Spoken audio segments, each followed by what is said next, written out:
सतयुग का इंसान 32 फीट ऊंचा था, तो फिर कलयुग के इंसान का क्या हाल होगा। गरुड़ पुराण और मनुस्मृति में चारों युगों के इंसान की लंबाई और उम्र का जो सच बताया गया है वो आपको हैरान कर देगा। पहला था सतयुग, जिसे सत्य का युग कहा जाता था। शास्त्रों के अनुसार इस समय इंसान की औसत लंबाई 32 फीट होती थी और उम्र 1,00,000 साल तक होती थी। इसी युग में भगवान ने 4 अवतार लिए, मत्स्य, कूर्म, वराह और नृसिंह। इसी समय समुद्र मंथन हुआ था और भगवान शिव ने सृष्टि बचाने के लिए विष पिया था। दूसरा आया त्रेता युग।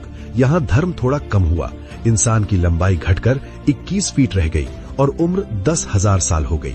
इस युग में भगवान ने वामन, परशुराम और श्री राम के रूप में अवतार लिया। तीसरा था द्वापर युग, जहाँ पाप और पुण्य बराबर हो गए। इंसान की लंबाई 11 फीट के आसपास रह गई और उम्र 1000 साल तक सिमट गई। इस युग में भगवान ने श्री कृष्ण और बलराम के रूप में अवतार लिया। और अब है कलयुग, पाप का युग।